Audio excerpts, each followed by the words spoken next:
세상 사람들이 누군가를 사랑한다라고 하는 것은 그를 사랑하게 만드는 어떤 동기들이 있습니다. 다시 말하면 사람들은 그 사람에게 있는 어떤 재산이나 또 아니면 외모의 아름다움을 보고 사랑합니다. 아니면 그 사람이 지금 가지고 있는 사회적인 지위를 보고 사랑하기도 합니다. 혹은 어떤 사람들은 친밀한 관계를 보고 사랑하거나 또 아니면 성격의 활달함을 보고 사랑하기도 할 것입니다. 한마디로 말해서 대부분의 사람들에게는 겉모습이 보기에 좋으냐 그렇지 못하냐라고 하는 것이 사랑함의 가장 중요한 관건일 것입니다. 그렇게 본다면 여러분, 솔직히 우리는 그리스도께서 사랑하실 만한 아무것도 없습니다.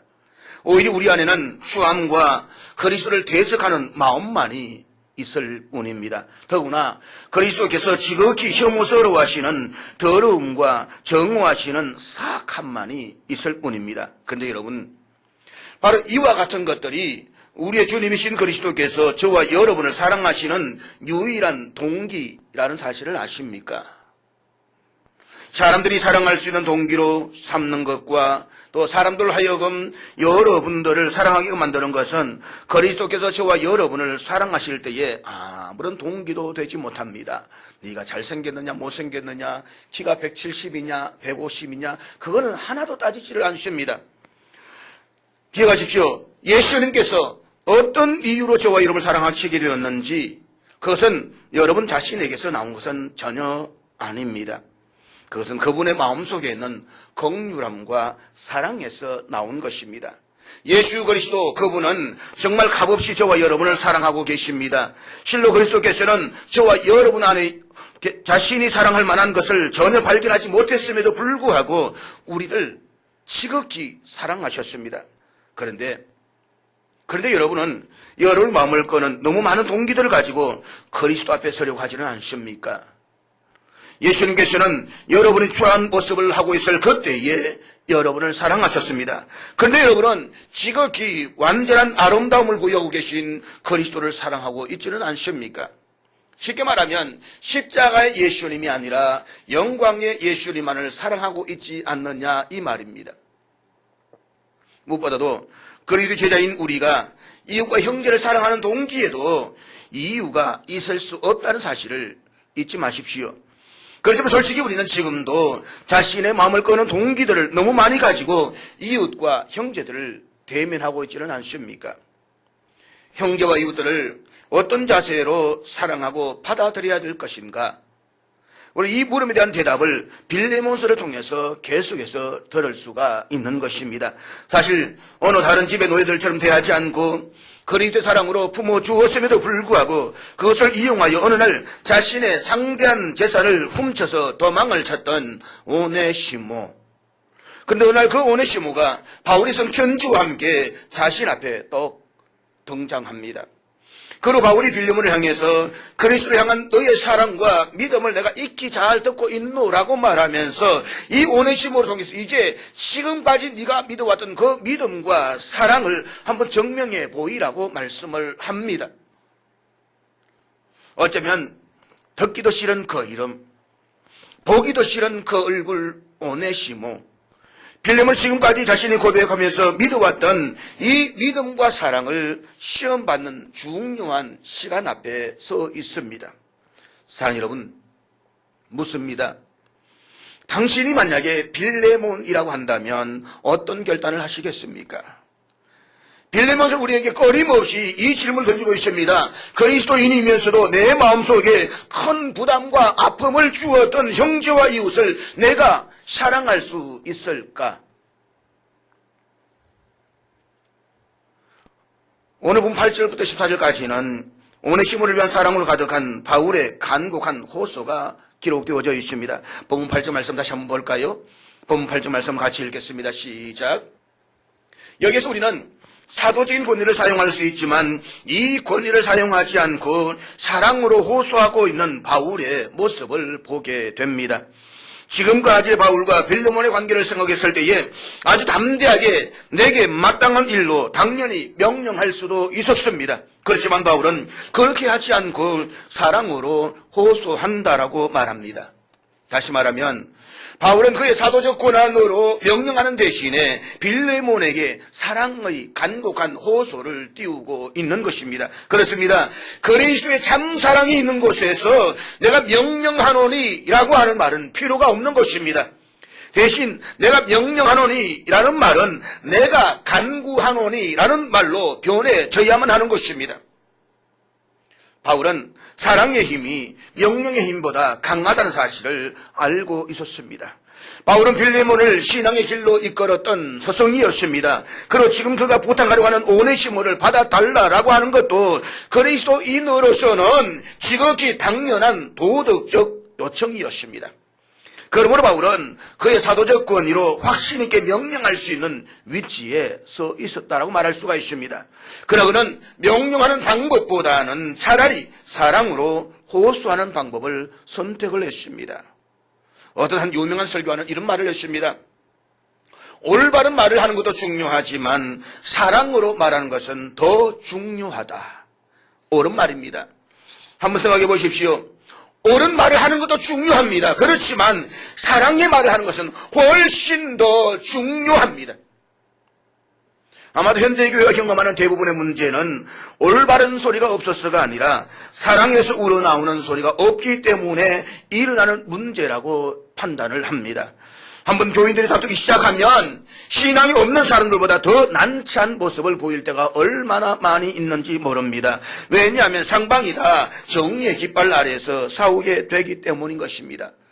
분쟁에 휩싸인 교회 중심에 한번 가만히 들어가 보십시오. 양쪽에서 주장하는 한결같은 소리가 무엇입니까? 하나님은 살아계십니다. 하나님은 정의의 하나님이십니다. 제 모교회 한때에 교회가 갈라져 가지고 한쪽이 먼저 점령해서 차지하게 되면 다른 한쪽에서는 마당에서 예배를 드립니다. 그래서 어떻게 하든지 먼저 안에 들어오기 위해가 전쟁을 하는데 바깥에서 예배 드리는 사람들은 하나님은 살아계십니다. 이 소리만 계속 저질러 되는 겁니다. 그럼 이 안에서는 저희들 찬양하면서 하나님 우리에게 예배를 드리게 해주심이 얼마나 감사한지 모릅니다. 도대체 하나님은 누구의 기도를 들어주셔야 될까요? 하나님 누구의 하나님이실까요? 사실 양쪽에서 들어보면 틀린 이야기가 하나도 없다는 것입니다. 다 맞습니다. 그러나 기억하십시오.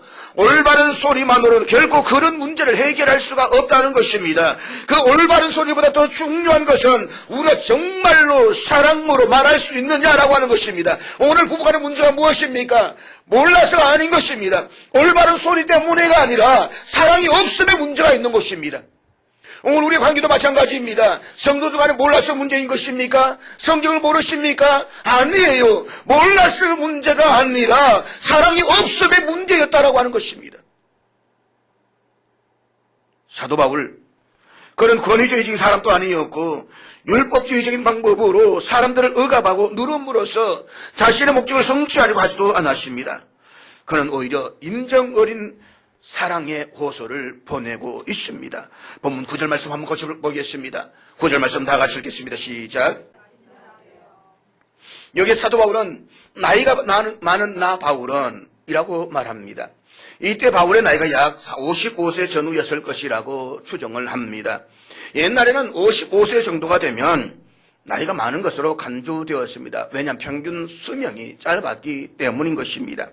그리고 바울의 이 부탁은 주님을 위하여 주님 때문에 고난을 당하고 있는 사람들의 호소임을 상기시켜 주려고 하고 있는 것입니다.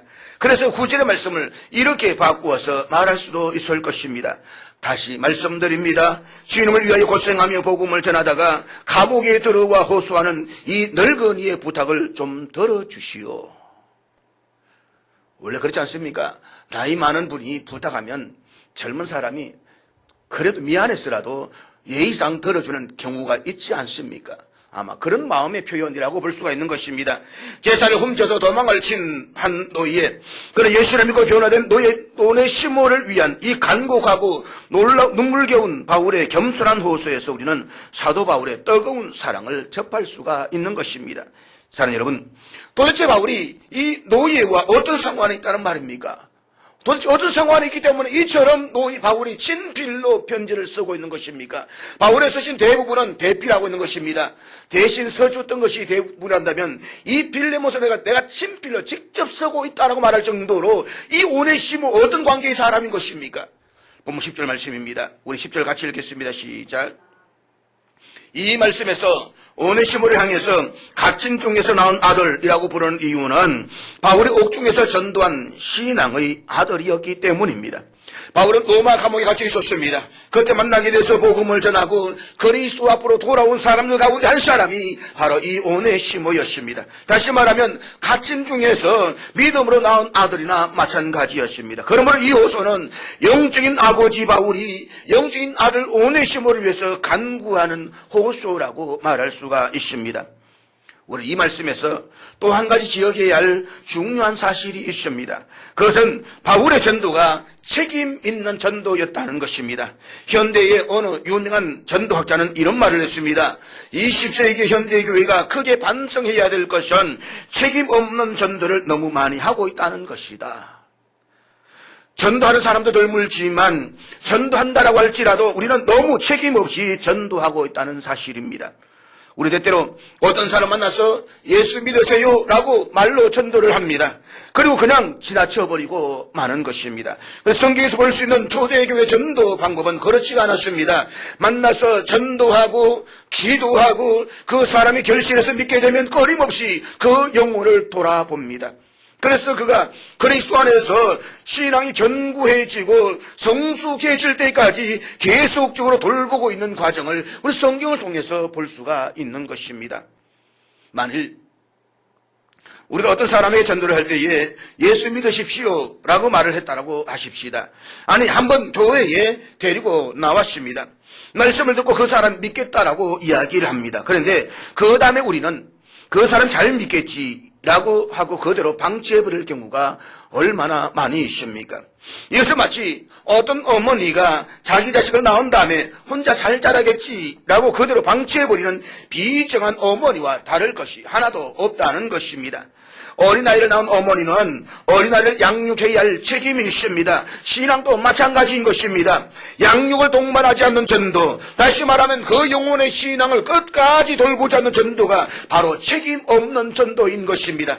그러나 여러분 우리는 책임 있는 전도를 감당해야만 합니다. 전도를 했으면 그 사람의 신앙이 성장하여서 그 믿음의 스스로 굳건히 설 때까지 계속해서 돌보아야만 합니다. 그것이 바로 책임 있는 전도인 것입니다. 바울은 여러 군데를 다니면서 전도를 했습니다. 그러나 한 군데에서 전도를 하고 난 다음에 그는 자기가 전도한 사람을 결코 잊어버리지를 않았습니다. 바울은 그들의 편지를 씁니다. 그 편지가 바로 바울의 서신이 된 것입니다.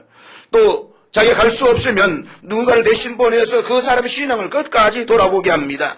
그 어디 장성에서 또 다른 사람을 전도하는 정인의 자리에 설 때까지 그 믿음의 상태를 돌보는 전도, 이것이 바로 책임 있는 전도인 것입니다. 바울은 육신의 자녀에 대해서는 육신의 자녀에 대해서 느끼는 이 부모가 느끼는 책임감보다도 조금 더 덜 하지 않는 그 관심과 애정으로 그가 전도했던 영혼들을 돌보았던 것입니다. 바울은 특별히 고린도 교회 성도들에게 고린도전서 4장 15절에서 이야기하기를 내가 복음으로서 너희를 낳았다라고 말씀을 하고 있습니다. 고린도 교회는 바울의 전도에서 스스로 세웠던 교회였습니다. 그렇다면 여러분 묻습니다. 당신이 전도한 사람이 있습니까? 당신에게 전도를 받아서 그 사람이 성령으로 거듭났다라고 한다면, 그래서 하나님의 자녀가 되었다라고 한다면 당신은 영적으로 그를 낳은 것이나 마찬가지입니다. 다시 묻습니다. 당신은 영적인 자녀를 몇 명이나 두었습니까? 이름을 한번 적어보십시오. 하나도 없습니까? 내 신앙에 질병이나 문제가 있다고 한다면 영적인 자녀를 낳지 못하는 것입니다. 바울은 갈라디 4장 19절에서 갈라디아 교회 성도들에게 고백하기를 내가 너희를 위하여 해산하는 수고를 한다라고 말했습니다. 다시 말하면 한 영혼을 돌보는 일이 마치 해산하는 수고와 같다는 말인 것입니다. 해산하는 부인들은 큰 아픔과 말할 수 없는 고생을 합니다. 그런데 바울은 자기가 마치 해산하는 수고를 하고 있다라고 말하고 있습니다. 바울은 한 영혼을 돌보는 일을 마치 여인이 아이를 낳기 위해서 해산한 그 수고에다가 비교하고 있는 것입니다. 그래서 데살로니가전서 2장 7절 말씀 우리 한번 같이 읽도록 하겠습니다. 다 같이 읽겠습니다. 시작. 바울은 데살로니가에 오래 머물지는 않았습니다. 불과 3개월 동안 머물면서 데살로니가 지방에서 전도를 했습니다. 그리고 그의 전도를 받은 사람들의 신앙을 양육하면서 바울은 마치 유모가 자기 자녀를 기른 것 같이 하였다라고 했습니다. 그 다음 이어지는 8절 말씀 우리 같이 읽도록 하겠습니다. 같이 읽습니다. 바울은 목숨까지 주기를 원했습니다. 이것이 그가 전도한 사람에 대한 가졌던 심정과 태도였습니다. 계속되는 11절 말씀 우리 한번 같이 읽도록 하겠습니다. 같이 읽습니다. 시작. 너희도 아는 바와 같이 우리가 너희 각 사람에게 아버지가 자기 자녀에게 하듯 권면하고 위로하고 경계하노니 유모가 자기 자녀에게 하듯 하면 그 아이는 버릇이 나빠질 수밖에 없습니다. 왜냐하면 유모는 결코 야단을 치지 않습니다. 그냥 적당하게 사고 내지 않으면 된다. 그 수준인 것입니다. 그렇지만 여러분 진정한 사랑은 충고와 책망도 포함된다는 사실을 잊지 마십시오. 내가 전도한 사람의 신앙이 잘못되었다라고 할 때에 야단도 치고 책망도 해야만 합니다. 그것이 진정한 사랑인 것입니다. 기억하십시오. 진정한 사랑은 책망을 수반하는 것입니다.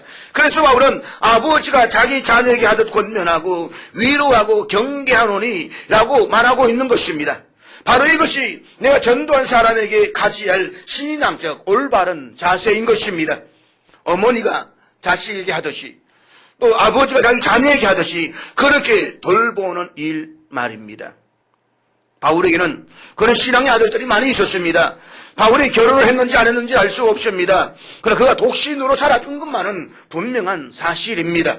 그렇지만 바울에게는 믿음의 자녀가 많았습니다. 대표적인 사람들이 누구입니까? 디모데와 또 디도스에 나오는 디도, 그리고 로마의 감옥에서 나온 아들 이 오네시모가 있습니다. 그런데 여러분이 한 가지 묻겠습니다. 정말 힘들고 고생스러울 때 나온 자식이 잊혀지지 않습니까? 아니면 편안하고 좋을 때 나온 자식이 더 잊혀지지 않습니까? 힘들고 고생스러울 때일 것입니다. 물론 모든 자식이 다 기억에 남고 사랑하지만 그래도 힘들고 고생스러울 때에 나왔던 그 자식은 아슬한한 아픔으로 추억에 남아있는 것입니다. 그런 이유로 바울은 오네시모를 가리켜서 감옥 중에서 낳은 아들이라고 말하고 있습니다. 어쩌면 오네시모는 바울의 막내 아들이라고도 말할 수 있습니다. 바울이 세상을 떠나갈 날이 이제 얼마 남지 않았습니다. 그럴 때에 막내에게는 더욱더 깊은 사랑이 갈 수밖에 없습니다. 내리 사랑이라고 말할 수 있을 것입니다. 바울은 육신의 자식들보다는 어떤 의미에서 영적인 자식들을 더 깊이 사랑했습니다. 왜 그렇게 사랑했을까요? 우리 바울의 답변을 한번 들어볼 필요가 있습니다. 데살로니가전서 2장 19절 말씀 우리 같이 읽겠습니다. 시작. 사랑하는 여러분, 여러분은 멸류관이 어떻게 생겼다고 생각을 하십니까? 바울은 황금으로 만들어진 물질적인 멸류관을 말하고 있지 않습니다. 여기에서 말하는 멸류관은 믿음의 자녀들을 뜻하는 것입니다. 이 믿음의 자녀들은 바울이 전도했던 데살로니가 교회의 성도들인 것입니다. 그들이 바로 주 앞에서의 멸류관이라고 말하고 있는 것입니다. 여러분, 우리가 천국에 갔을 때 한번 상상해 보십시오. 그곳에서 그토록 사모했던 주님을 만났습니다. 주님을 만났을 뿐만 아니라 천국에서 내가 전도했던 그 사람을 만났습니다. 그때 여러분의 심정은 어떻겠습니까? 아마 주님 앞에서 우리는 이렇게 이야기할 것입니다. 주님, 저 사람이 바로 제가 전도한 그 사람입니다. 라고 말입니다. 그렇습니다. 그 사람이 바로 내 자랑의 멸류관, 내 기쁨의 멸류관, 내 소망의 멸류관입니다. 멸류관은 바로 내가 전도한 사람입니다. 우리는 멸류관을 물질적인 개념으로 생각해서는 안 됩니다. 주님이 말씀하신 멸류관은 근본적으로 사람을 가리키는 것입니다. 주님의 가장 깊은 관심은 사람에게 있습니다. 내가 전도한 사람이 천국에 왔을 때에 나는 또 얼마나 기쁘겠습니까? 우리는 그 사람을 붙잡고 이렇게 말할 수가 있을 것입니다. 당신은 바로 나의 멸류관입니다. 바울은 이런 이유 때문에 오네시모를 그렇게 아끼고 사랑하는 것입니다. 그것이 바로 바울이 오네시모를 한 사람을 향해서 사랑을 쏟아붓고 있는 사랑의 고백이기도 한 것입니다. 그리고 우리가 형제와 이웃을 사랑하고 전도회의하는 이유이기도 한 것입니다. 다시 빌레몬서로 돌아오겠습니다. 본문 11절 14절까지는 바울이 오네시모를 돌려보내기로 작정하면서 오네시모가 이제 새 사람이 되었다는 사실을 이야기하고 있습니다. 본문 11절 말씀 같이 읽겠습니다. 시작. 이 말은 참으로 흥미있는 뜻을 가지고 있습니다. 오네시모라는 말의 뜻은 유익하다라는 뜻입니다. 바울은 이 유익하다라는 뜻을 가지고 있는 오네시모가 전에는 무익하였다라고 말하고 있습니다. 이 말을 우리가 달리 읽는다라고 한다면 유익이 무익하였으나 그렇게 말할 수가 있는 것입니다. 이름은 유익하지만 실제로는 무익한 삶을 살았던 오네시모는 이름값을 하지 못하는 사람이었습니다. 그런데 사랑하는 여러분, 솔직히 이름값을 하지 못한 사람이 어디 이 오네시모일 뿐일까요? 여러분은 부모님이 여러분 얼마나 놀라운 기대를 가지고 여러분 이름을 지어 주셨는지를 생각해 보셨습니까? 제 이름이 주철이지 않습니까? 거기에다가 앞에 오자가 들어가서 나라 오자에 기둥주자에 밝을 철자, 나라에서 기둥같이 밝게 빛나는 삶을 살아라. 이게 우리 아버지가 제게 지어진 이름의 뜻이었습니다. 그래서 저는 제 이름을 쓰고 부를 때마다 이름값을 하지 못하고 살고 있다는 생각을 할 때가 참 많이 있습니다. 오네시모도 마찬가지였을 것입니다. 그가 전에는 내게 무익하였으나 이제는 나와 내게 유익함으로, 이 말을 오네시모라는 이름의 뜻을 담아서 읽는다면 이런 뜻이 될 것입니다. 전에는 이름이 유익이었지만 실제로는 무익하였으나 이제는 나와 내게 그 이름의 뜻대로 유익한 존재가 되었기 때문에 오네시모가 진짜 오네시모가 되었기 때문에 저를 돌려보냅니다. 여러분, 우리가 그리스도를 진정으로 만났을 때에 비로소 우리는 유익한 존재가 됩니다. 우리 모두는 주님을 만나지 못했을 때에는 무한한 무익한 존재였습니다. 그러나 주님을 만나고 나서 우리는 하나님 나라의 유익한 존재가 되었습니다. 주님이 섭식에 합당한 존재가 되었습니다. 주님 앞에 오네시모 유익한 자가 되었습니다. 기억하십시오. 우리 모두는 다 주님의 오네시모 유익한 자가 되어야만 합니다. 오네시모, 그는 참으로 유익한 사람이 되었습니다. 바울을 만나서 복음을 듣고 예수를 믿고 변화를 받아서 그는 이제 이름값을 하는 사람이 되었습니다. 전에는 주인의 돈을 훔쳐서 달아남으로써 주인의 가슴에 상처를 입혔던 사람이었습니다. 하나님 일에 전혀 관심이 없는 사람이었습니다. 그러나 그는 이제 바울의 충성스러운 복음의 동력자가 되었습니다. 또한 자기의 옛 주인인 빌레몬을 향해서도 새로운 마음으로 복종하려고 하는 진실한 종이 되었습니다. 그는 무엇보다도 하나님 앞에 쓰임받는 믿음의 사람이 되었습니다. 우린 여기에서 회개한 사람의 참모습을 발견할 수가 있습니다. 이런 열매가 없다라고 한다면, 이런 변화가 없다면 우리의 회개는 한 번쯤 의심되어져야만 할 것입니다. 회개가 무엇입니까? 참된 회개란 온전히 돌아서는 것을 말합니다. 오늘 우리의 본문에서 주님을 향하여서 그의 삶의 방향을 온전히 돌이켰던 새 사람 오네시모를 발견하게 됩니다. 그래서 바울은 이렇게 말하고 있는 것입니다. 이제는 이 사람이 유익한 존재가 되었을 뿐만 아니라 나의 신복이 되었습니다. 복음의 사역을 위해서 함께 일하는 나의 신복이 되었습니다. 오네시모, 그는 바울의 사랑받는 자가 되었습니다. 그리고 이제는 얻어서는 안 될 귀한 존재가 되었습니다. 그런 오네시모를 바울은 그의 옛날 주인이었던 빌레몬에게 다시 돌려보내기로 결심합니다. 13절 말씀 우리 같이 읽겠습니다. 시작. 이 말씀에서 바울은 내 심정 같아서는 오네시모를 내 곁에 두고 싶다. 그리고 복음을 위해서 같이 일했으면 좋겠다라고 자신의 심정을 토로합니다.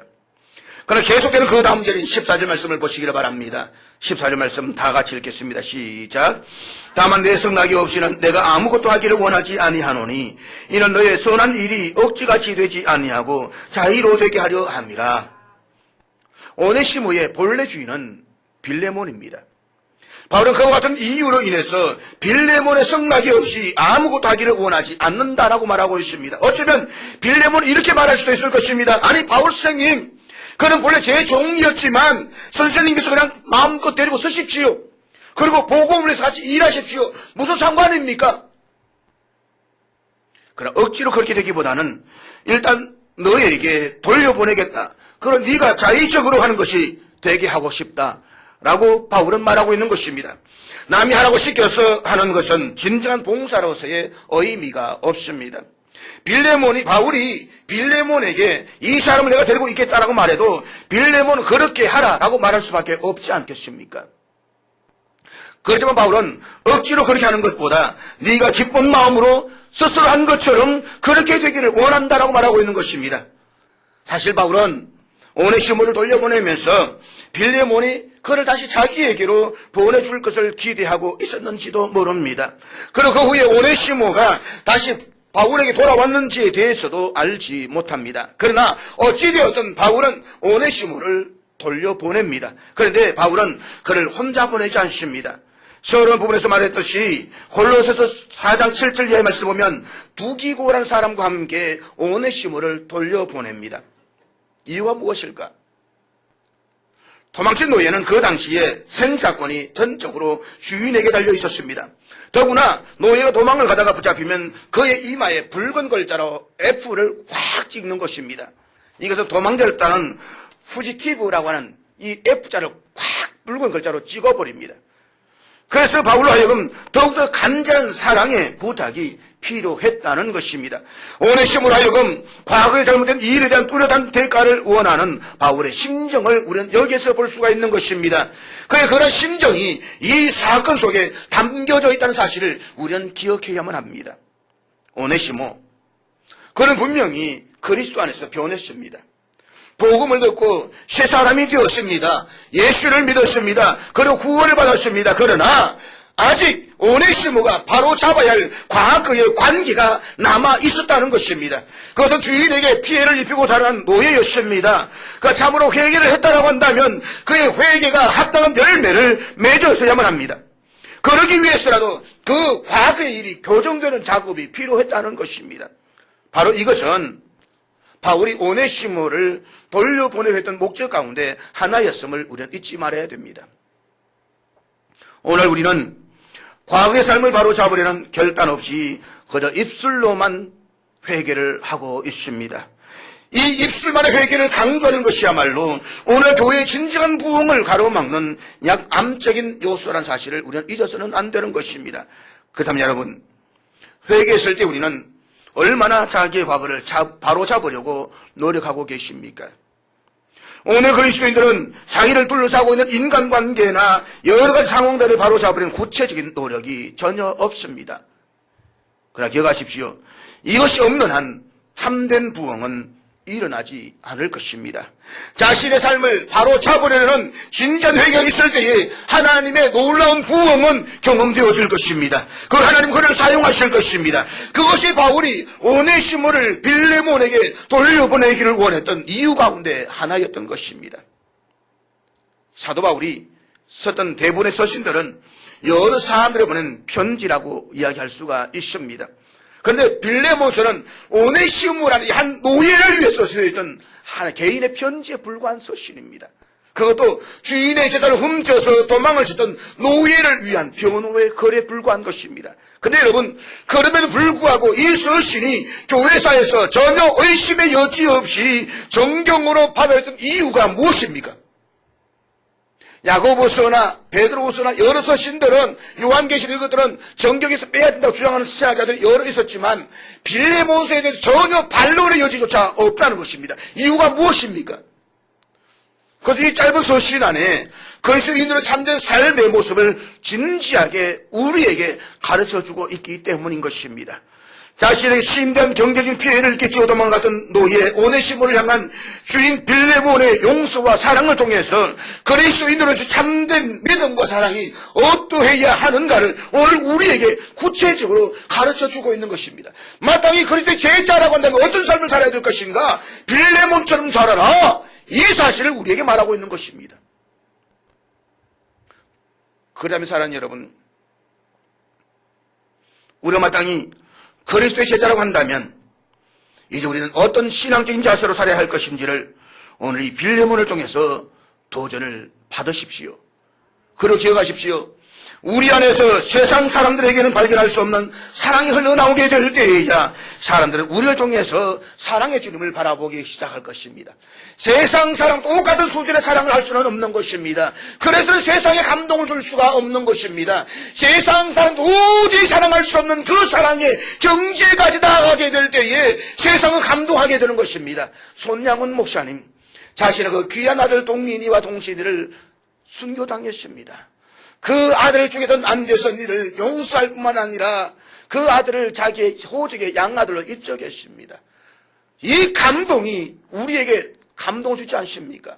그래서 우리 손양훈 목사님 향해서 사랑의 원자탄이라고 부르는 것입니다. 이 정도쯤 사랑이 되어야만, 이 정도쯤 우리가 관계가 되어져야만 사람들을 그리스도에게로 이끌어갈 수가 있는 것입니다.